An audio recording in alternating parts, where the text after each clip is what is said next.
Hi, I'm the DC Extended Universe.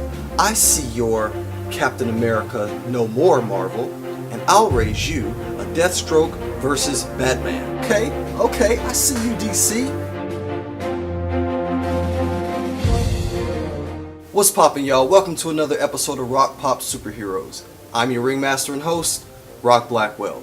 And on this episode, we're going to be talking about Batman versus Deathstroke.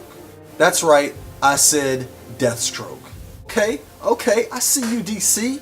Ben Affleck went online today, dropped a little nugget for us. There's a little Deathstroke coming out of what seemed to be the Batman transportable Batcave. The way we see it is Deathstroke coming out, and then the camera shifts a little bit. You see a little bit of green screen action going on behind there, and then it comes back. What we don't know is what this actually means. Could it be that Deathstroke is going to be in Justice League? After all, Affleck is on set shooting Justice League right now. Or could it be that Deathstroke is going to be the central villain in the Batman solo movie?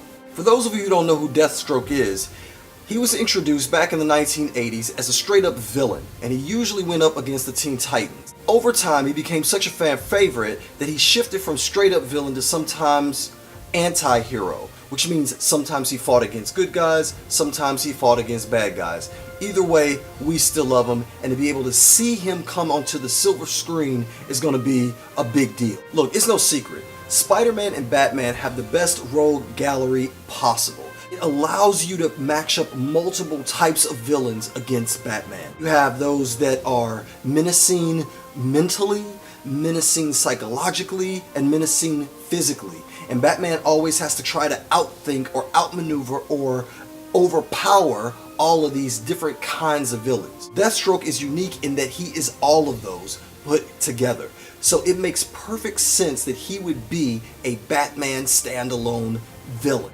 I really don't want to see too much of him in the Justice League. If they're going to put him in the Justice League at all, if that's what this is, I really hope it's just an end-credit scene where maybe he's talked with Lex Luthor and he's hired as an assassin, or maybe he's talked with Amanda Waller and she's hired him as an assassin, and maybe that can bring in Deadshot or other people against Batman in the future to make the movies more interesting. But he really isn't a Justice League level villain, even though in the comics one time he's taken out the whole Justice League by himself. Already seen the Joker in both previous big screen adaptations of Batman. Not to mention, we already have the Joker in this universe. So to delve into Deathstroke is a death stroke of genius on DC's part. Okay, I see you, DC. Those of you who've watched the Arrow TV series, you've seen a version of Deathstroke and you know what he can be, especially when he's all jacked up on Mirakuru. But I even have to think that this big screen version is going to give us more depth to the character, probably give us a little bit of his backstory, or you know what, it'd be awesome if they didn't. If they just dropped this guy down without going into much about him, just that he is an absolute terror to whoever tries to go up against him. And that would elevate Batman even more. Tell me, what do you guys think? Is Deathstroke too much for Batman? Is he just enough? Would you rather see him in Suicide Squad, Justice League, or in the Batman solo film? What are the pros and cons of each? Be sure to comment below. As always, thank you for watching this episode of Rock Pops. Be sure to click like and subscribe to my channel. Until next time, keep it poppin'. Peace.